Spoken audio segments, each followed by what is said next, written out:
JoJo's Bizarre Adventure Diamond is Unbreakable Episode 9, Part 2 of Yukako Yamagishi Falls in Love. In this episode, Yukako's yandere mode gets even worse as she becomes even more scarier and crazier. Koichi struggles to survive, all the while he obtains a new level on his stand Echoes Act 2.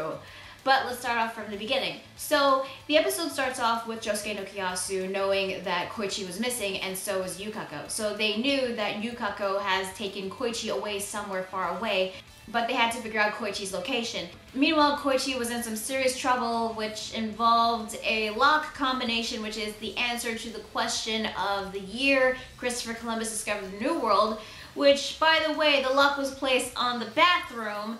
And unfortunately, Koichi was too late to answer the question because he ended up wetting himself. I mean, seriously, if Koichi kept living in this house, it's like every little daily ritual he does, eating, sleeping, using the bathroom, it's gonna involve with some sort of question he has to answer. Feeling embarrassed, he tries to convince Yukako to let him go back home. But of course, Yukako doesn't listen and of course refuses because the whole reason why she kidnapped Koichi in the first place was to bring out this latent hidden potential inside him, wanting to see that, which is actually a foreshadowing of his stand, but I will get to that later. So she leaves the house to get some olive oil for their dinner study time, which involves a fucking electric chair. Okay, why do people like Yukako again? Seriously, her methods are fucked up, and I thought the boxes were bad enough. No, she was willing to risk electrocuting Koichi.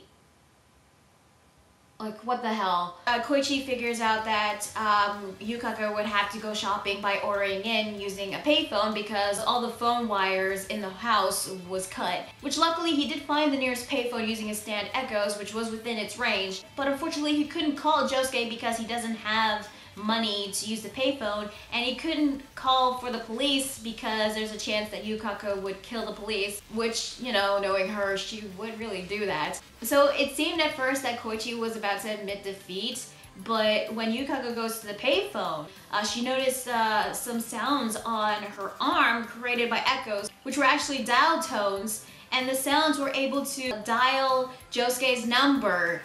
Which it was weird because I thought you have to press the buttons in order to call someone. I guess Japanese payphones are different compared to the payphones here in Canada, I don't know. But luckily, Koichi was able to reach Josuke, and Josuke, knowing that he heard sounds of the ocean, knew where Koichi was, so Josuke and Okuyasu hurried to get to Koichi's location, but that's going to take about 15 to 20 minutes, not to mention the time it would take for them to actually find the house. So in the meantime, Koichi would have to survive fighting against Yukako. Now that she knows that Koichi's a stand user, she gets pissed off, and Koichi barricades the door so that she wouldn't get in, but there was a moment where she was actually happy because she felt like she and Koichi have something in common, that they both have these powers. But when she tries to open the door again, Koichi used the electric chair to electrocute the handle, so when she grabbed it, she got shocked. Which I thought was actually pretty funny and cool because she deserved it. But this just pissed her off more, and then she used her stand to try to break into the house, and even using her stand to remotely control the hairs on Koichi's scalp to like fling him onto like a cabinet and then fling him onto the cabinets and all that stuff they use to like block the door. And there was actually a moment when Koichi tried to do the same thing like he did with Tamami and his mom by placing sounds onto Yukako, this time with the words I hate you or daikiraida, and they were echoing within her. But her love for Koichi and her delusion and her denial was so strong that she couldn't hear Echo's sounds. And then the sounds just like stop and they peel off her bodies. And I'm like, wow, okay, yeah, she's really that messed up in the head. I mean, she's really that delusional. But he decides to summon his stand again, trying to create an even bigger sound. But when he calls out Echoes, the stand stops moving and its body hardens, creating a shell. While Yukako broke into the house, saying that she'll try to make Koichi love her, or else she would kill him. Because according to her, in her logic, If Koichi dies, if she kills Koichi, he'll live on within her heart, within her memories. So yeah, basic yandere trope right there, the whole if I can't have you, no one will thing. This is why I don't like freaking yanderes, you know? Anyway, the reason why Echoes wasn't moving was because inside its shell, it was preparing to evolve, transform into a new type of stand. I guess when Koichi thought about creating a bigger sound, that probably triggered Echoes to like undergo a transformation and evolve, because it emerged out of its shell, revealing its new form, Echoes Act 2, and honestly, its appearance looks really cool. A lot better than Echoes Act 1, but which I'll admit I will miss that stand. But its appearance looks less lizard-like and more cybernetic.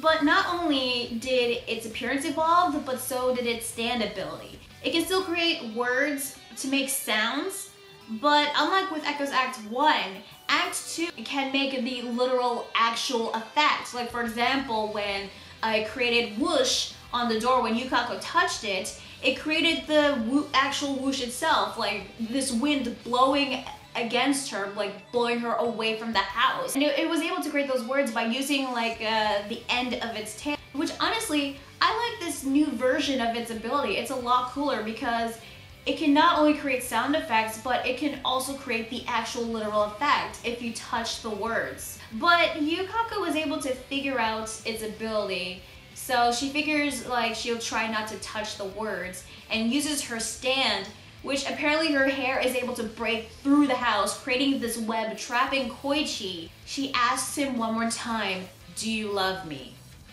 And Koichi gave off one of the coolest responses to her.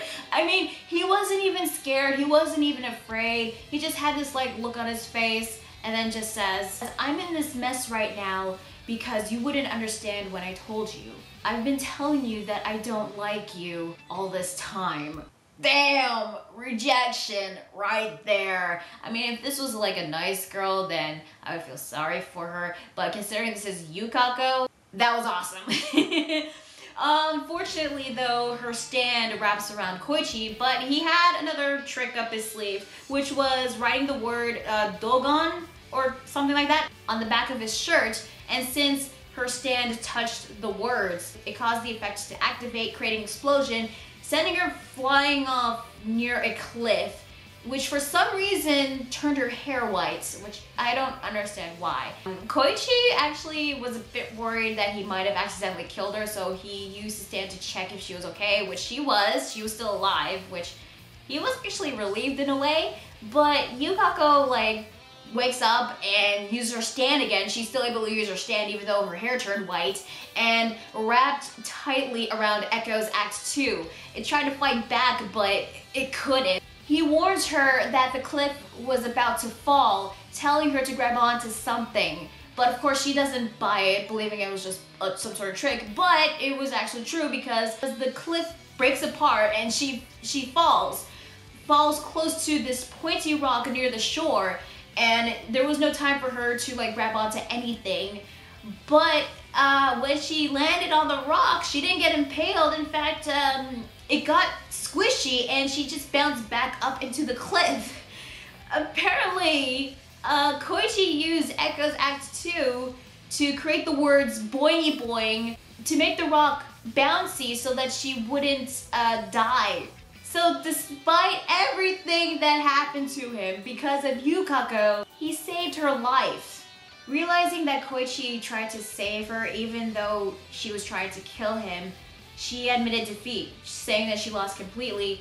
Koichi, looking all cool, walks away, sees Josuke and Okuyasu, who finally arrived at the house. Wish they arrived sooner, but oh well. And Koichi is safe. Thank God he is. And yet, you know, I don't think this is the last we'll see of Yukako because, well, even after everything she's done, she still loves Koichi. In fact, she loves him even more, and she doesn't care if he ignores her. Just thinking about him just makes her happy. So, yeah, Yukako is even more in love with Koichi. Okay. fine. But it's not over yet because we get ourselves the second landmark in Morio because two fishermen witnessed Yukako falling in and bouncing back onto the cliff, which triggers the creation of the new landmark, Cape Boingy Boing or Boingy Boing Cape, whichever one. Anyway, the episode actually truly ends with Koichi returning back to school, getting 100% on his test, and he's not all too happy about it. I think it's because after going through Yukako's study methods, it kind of helped him in a way, which is weird. So yeah, that was episode 9 of Diamond is Unbreakable. Overall, this was another really good episode. Koichi, once again, was really cool in this episode. And he proved how capable he was holding his own against another tough stand user. In fact, Yukako is a lot more tougher than Tamami. And seeing Echo's Act 2, not only in its form but in action as well, looked really awesome. I mean, its appearance was cool. I really like its new altered version of its ability. Now, Echo's is the very first incomplete stand that we got so far in JoJo's Bizarre Adventure. And it's another stand that we actually get to see evolve and transform. Well, there was Star Platinum during the final episode of Star Wars Crusaders, but all it did was just gain a new ability. So Echo's is actually a lot different compared to Star Platinum. But I do have some questions on Echo's evolution. I mean, does the evolution work like Pokemon, where it would evolve and remain in its evolved state? Or is it like Digimon, where it could, like, you know, evolve, but then revert back to its original form, you know? Because I remember in the video games, when you play as Koichi, you see him use both Act 1 and Act 2. So, like, I'm wondering if, like, he can use both acts. But I'm curious if this is the final form of Koichi's stand. Because what if there's like an Echo's Act 3? Because I'm going on to this like in terms of like, you know, plays, how plays have multiple acts, and Echo so far has only Act 1 and 2, so what if there's like an Act 3, you know? But we'll just probably have to wait and see. Now, in this episode, Koichi actually gained a new look along with his new stand where he actually cut his hair, which I believe it was to get rid of Yukako's hair strands from his scalp. And I gotta admit, this is gonna take some time getting used to his new flat top look because I liked his spiky hair. He looked a lot cooler with that, but I still like Koichi's new hairstyle. I just still gotta get used to it, you know. As for Yukako herself, I will say this, her stand is really cool. I don't get why her stand turned white, but I guess it's probably because of the results of the explosion, I'm not sure. And I will admit, she did have some good intentions, like try to make Koichi become a better person. And in a way, she did help him unleash a latent hidden potential that he had within, which allowed him to awaken Echo's Act 2. And I will give credit where credit is due, because unlike with most yanderes, she now knows that she lost. She admits defeat.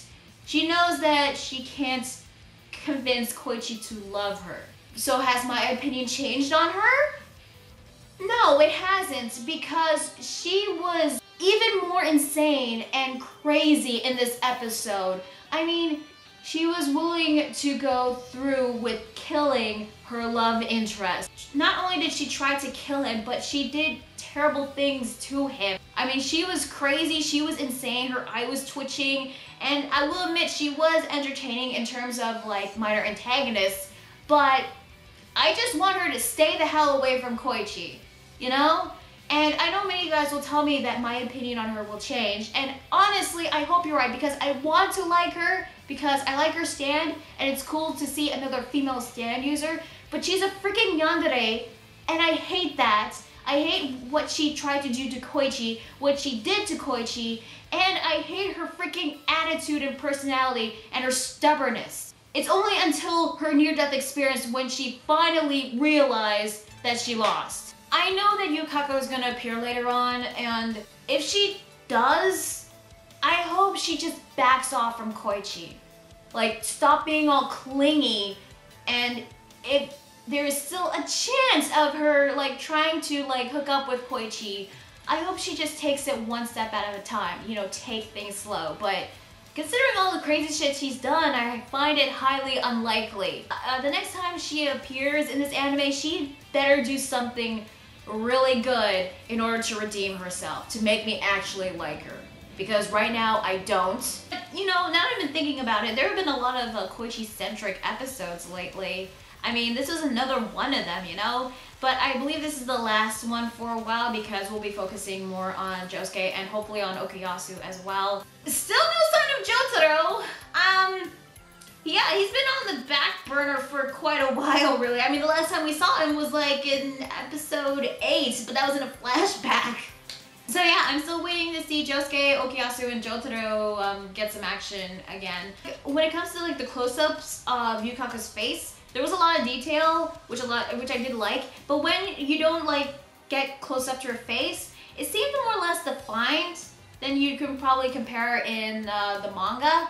But you know, aside from that, I thought the animation artwork for the most part was really good, especially on Echo's Act 2 design. It's a really cool stand. I'm liking these stands in part 4 so far. Once again, overall, another very good episode, some great action, some great tension, and a pretty funny yet kind of satisfying conclusion in a way. The next episode luckily focuses more on Josuke and Okuyasu, but mostly Okuyasu in a way.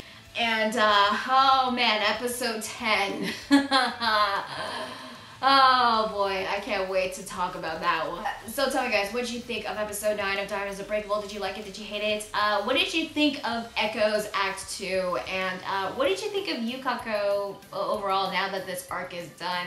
Because again, I like her stand, I just don't like her. And what do you think of Koichi's new look? Because I like the spiky hair. He looked nice with that, but the flat top's not bad either. And I will say this, Koichi is becoming one of my favorite characters, and I'm so glad that he's okay. Tell me your thoughts on the episode in the comment section down below. Like the video if you like it, and subscribe for more videos, and be sure to check out my Facebook fan page and Google+. So yeah, that is JoJo's Bizarre Adventure Diamonds Unbreakable episode 9. Another really good one, and I'm looking forward to seeing Echo's Act 2 again. But I wonder if this really is its final form. Who knows? With that being said, I'm going to respond to 7, and I'll see you guys later on episode 10. See ya.